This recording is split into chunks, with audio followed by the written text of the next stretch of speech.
एक मर्तबा दुनिया की सबसे बड़ी गैस कंपनी ने टाइटैनिक को समंदर से निकालने के लिए पूरे जहाज को बर्फ का क्यूब बनाने का प्लान बनाया था। उनका प्लान था कि 12,500 फीट नीचे हजारों टन लिक्विड नाइट्रोजन पंप करके टाइटैनिक को फ्रीज कर दिया जाए। लेकिन जब इस प्लान की कैलकुलेशन की गई और बाद में जब एक दूसरी कंपनी ने टाइटैनिक का सिर्फ एक छोटा सा टुकड़ा उठाने की कोशिश की तो दुनिया के होश ही उड़ गए। आखिर 3,800 मीटर की गहराई में ऐसा क्या हुआ था? जेम टीवी की वीडियोस में एक बार फिर से खुशामदीद। नाजरीन, टाइटैनिक का मलबा नॉर्थ अटलांटिक ओशन में 12,500 फीट नीचे समंदर के बॉटम पर मौजूद है।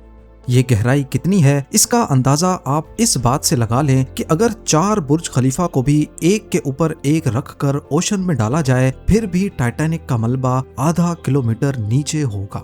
इस गहराई में समंदर का प्रेशर 6,000 psi होता है, जिसका मतलब है कि एक कोल्ड ड्रिंक के ढक्कन जितने एरिया पर पूरी डबल केबिन पिकअप खड़ी कर दी जाए। इतने ज्यादा प्रेशर में इंसानी ऑर्गन्स पिचक जाएंगे और अगर इस गहराई में कोई सोडा कैन रखा जाए तो वो पलक झपकते ही कागज की तरह पतला हो जाएगा। इस हौलनाक प्रेशर का अंदाजा दुनिया को तब हुआ जब जून 2023 में टाइटन नामी सबमर्सिबल 5 लोगों को टाइटैनिक का मलबा दिखाने नीचे गई थी। खराबी की वजह से उसका कार्बन फाइबर हल शदीद प्रेशर बर्दाश्त ना कर सका और बुरी तरह इम्प्लोड हो गया। नतीजा ये निकला कि ना सिर्फ 500 लोग जान की बाजी हार गए बल्कि टाइटन का मलबा भी पूरे ओशन फ्लोर पर छोटे छोटे टुकड़ों में बिखर गया। 6,000 psi की ताकत का अंदाजा शायद अब आपको अच्छी तरह हो गया होगा। जरा सोचिए, इस प्रेशर में सिर्फ टाइटैनिक को देखने के लिए ही जो सबमर्सिबल बनाई जाती है उसमें कितनी मेहनत लगती होगी। तो अगर हम टाइटैनिक को समंदर से उठाकर ऊपर लाने की बात करें तो इस केस में जो इक्विपमेंट्स और मशीन्स बनाई जाएंगी उनमें क्या कुछ करना पड़ेगा। मिसाल के तौर पर अगर हमने ऐसे इक्विपमेंट बना भी लिए जो इतने शदीद प्रेशर को बर्दाश्त कर लेते हैं और अंधेरे फ्रीजिंग टेम्परेचर में ऑपरेट भी कर लेते हैं, फिर भी एक नई मुसीबत खड़ी हो जाएगी। वो है टाइटैनिक का इंतहा से ज्यादा वजन। जी हाँ, 1912 में टाइटैनिक का टोटल वजन 52,000 टन था और कई मैथमेटिकल कैलकुलेशंस के हिसाब से 100 से ज्यादा साल पानी के अंदर रहने के बाद जंग की वजह से अब इसका वजन 35,000 टन के आसपास बचा है। यानी कि अटलांटिक ओशन की गहराई में टाइटैनिक के मलबे का वजन अभी भी 160 बोइंग 747 से ज्यादा है। आज तक न दुनिया में ऐसी कोई क्रेन बनी है जो इतना ज्यादा वजन बर्दाश्त कर सके और ना ऐसी कोई स्टील केबल हम बना रहे हैं जिसकी मजबूती इस काबिल हो सके। इसके बावजूद भी अगर हम किसी तरह इतनी ताकत पैदा कर लें फिर भी हम टाइटैनिक को बाहर नहीं निकाल सकते, क्योंकि ऐसा करने से टाइटैनिक टूटकर बिखर जाएगी। 1912 में जब टाइटैनिक आइसबर्ग से टकराकर डूबी थी तो वो उसी वक्त 2 हिस्सों में डिवाइड हो गई थी। समंदर के बॉटम पर आज टाइटैनिक एक पीस में नहीं बल्कि 2 हिस्सों में पड़ी है। इसका फ्रंट सेक्शन जो अक्सर तस्वीरों में दिखाया जाता है, जिसे बाउ सेक्शन भी कहते हैं, काफी हद तक आपस में जुड़ा हुआ है, लेकिन पिछला हिस्सा किसी मलबे के ढेर की तरह 2,000 फीट दूर बिखरा हुआ है। बाउ सेक्शन जो आज सही सलामत दिखता है उसका लोहा भी काफी हद तक गल कर नाजुक हो चुका है। अगर किसी तरह केबल्स कनेक्ट करके इसे ऊपर उठाने की कोशिश की गई तो ये ऊपर आने के बजाय वहीं टूट जाएगा और फिर वो इस हालत में भी नहीं दिखेगा जैसे कि आज है। पर क्या सिर्फ यही एक तरीका है टाइटैनिक को उठाने का? टाइटैनिक को अटलांटिक ओशन के बॉटम से रिकवर करने के आइडियाज तब से दिए जा रहे हैं जब 1985 में पहली मर्तबा इसको ढूंढा गया था। केबल्स और क्रेन से लिफ्टिंग का आइडिया तो फ्लॉप नजर आता है, लेकिन फिर लोगों ने ऐसे आइडियाज देना शुरू किए जिसमें केबल्स और क्रेन्स का काम ही नहीं था। जैसा कि टाइटैनिक शिपरेक को लाखों करोड़ों पिंग पोंग बॉल से भरा जाए। पिंग पोंग बॉल में हवा भरी होती है जो पानी के ऊपर तैरते हैं। आर्किमिडीज प्रिंसिपल के मुताबिक एक नॉर्मल साइज की बॉल पानी में 33 ग्राम्स की अपवर्ड फोर्स पैदा करेगी। तो अगर हमें 35,000 टन वजनी टाइटैनिक शिपरेक को उठाना है तो इसके लिए theoretically 106 crore ping pong balls चाहिए होंगी। जब ये बॉल्स इतनी बड़ी क्वांटिटी में टाइटैनिक के अंदर डाली जाएंगी तो सबकी कंबाइंड ताकत शिप की बॉडी को अंदर से ऊपर धकेलेगी। किसी एक हिस्से पर जोर नहीं लगेगा और रैक आसानी से ऊपर आ सकता है। लेकिन ये आइडिया सिर्फ पेपर्स में ही अच्छा लगता है, क्योंकि यहाँ पर एक बहुत बड़ी प्रॉब्लम है। वो ये कि बेशक पिंग पोंग बॉल 33 ग्राम्स का अपवर्ड फोर्स पैदा करेगी, लेकिन उस फोर्स का क्या जो 12,500 फीट नीचे है, 6000 psi प्रेशर। जिस सेकंड ये बॉल्स शिप रैक तक पहुंचेंगी उसी लम्हे ये प्रेशर इनको फाड़ कर रख देगा।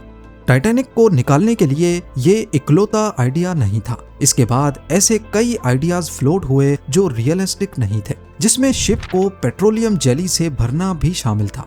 यहाँ आपको बताता चलूं कि 1980s में टाइटैनिक को बाहर निकालने के आइडियाज इस वजह से दिए जा रहे थे क्योंकि इंटरनेशनल सैल्वेज कन्वेंशन के मुताबिक अगर कोई शख्स किसी और की शिप या कार्गो समंदर से बाहर निकालेगा तो उसे भारी इनाम दिया जा सकता है, जो कि शिप की वैल्यू का 50% तक हो सकता है। जैसा कि हम सब जानते हैं कि टाइटैनिक उस दौर की एक लग्जरी शिप थी जिसमें अमीर तरीन लोग सवार थे। सबको मालूम था कि शिप रैक में बहुत सा सोना, कीमती अशिया और एंटीक चीजें मिलेंगी। और जब सितंबर 1985 में इसे रॉबर्ट बैलर्ड ने ढूंढ लिया तो सैल्वेज कंपनीज के दिल में ख्याल आने लगा कि अगर वो टाइटैनिक को बाहर निकाल लें तो रातों रात अमीर बन सकते हैं। इस सब में एक कंपनी ऐसी थी जिन्होंने सीरियस होकर टाइटैनिक को बाहर निकालने के लिए एक अजीब आइडिया न सिर्फ पेश किया बल्कि उसकी फिजिबिलिटी भी बनाना शुरू कर दी। BOC ग्रुप, जो दुनिया की सबसे बड़ी इंडस्ट्रियल गैस कंपनीज में से एक थी, उसने टाइटैनिक को उठाने के लिए लिक्विड नाइट्रोजन से फ्रीज करने का कॉन्सेप्ट दिया।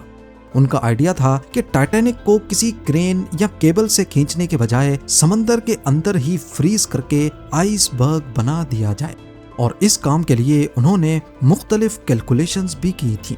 प्लान ये था कि समंदर की तह में टाइटैनिक के गिर्द तारों का एक जाल बनाया जाए और ऊपर से जहाजों के जरिए हजारों टन लिक्विड नाइट्रोजन नीचे पंप की जाए।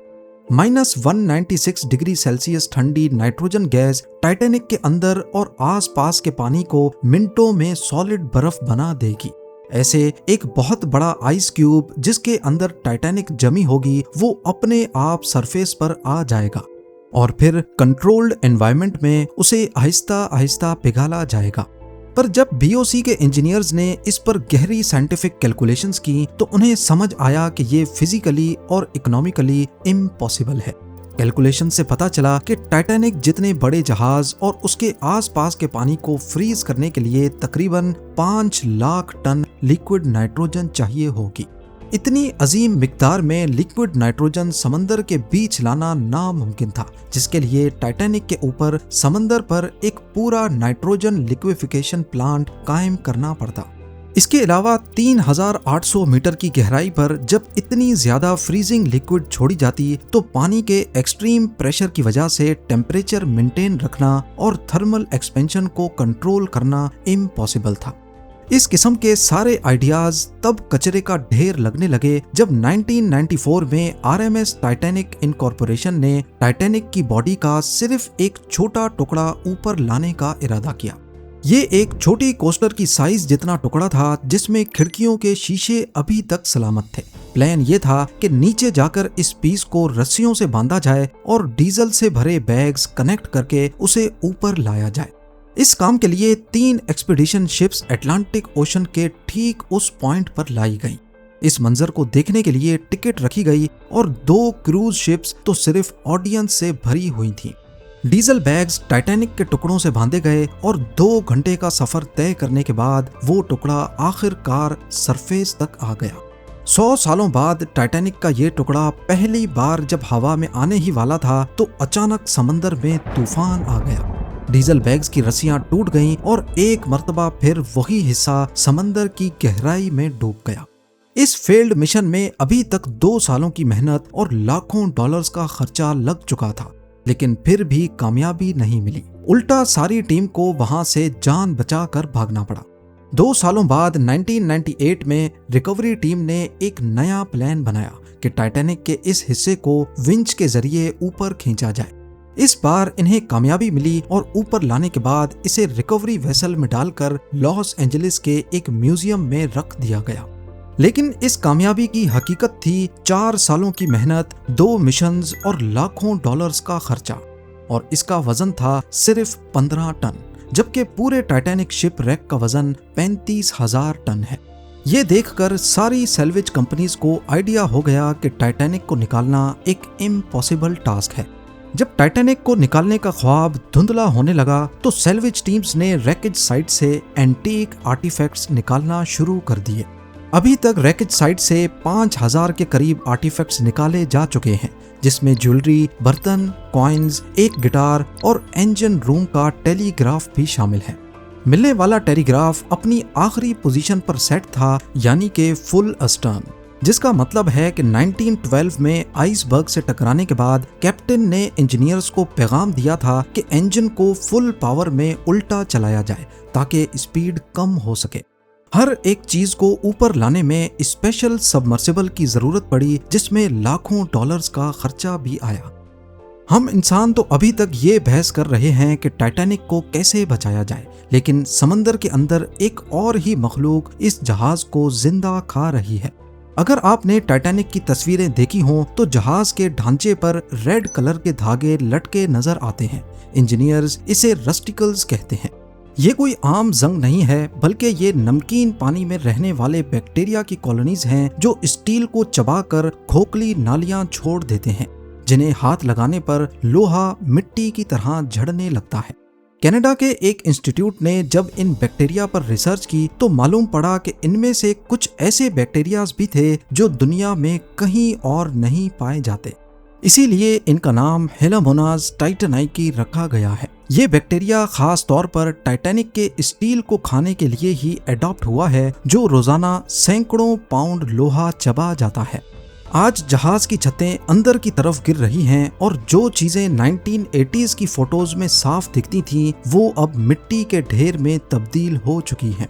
साइंटिस्ट का मानना है कि अगले 20 से 30 सालों में टाइटैनिक मुकम्मल तौर पर समंदर में डिसॉल्व होकर खत्म हो जाएगी।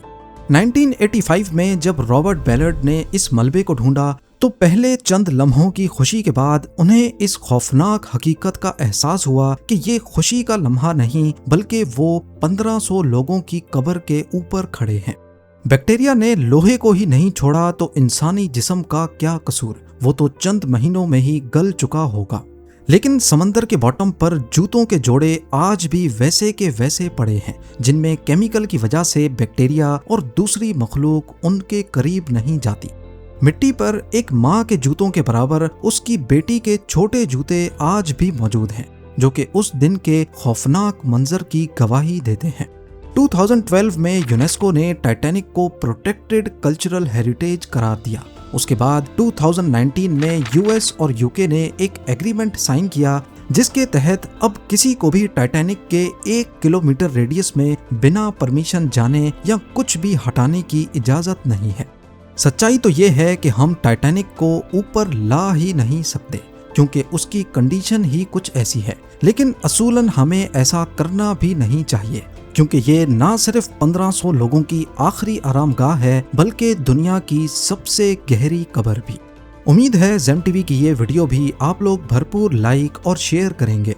आप लोगों के प्यार भरे कमेंट्स का बेहद शुक्रिया। मिलते हैं अगली शानदार वीडियो में।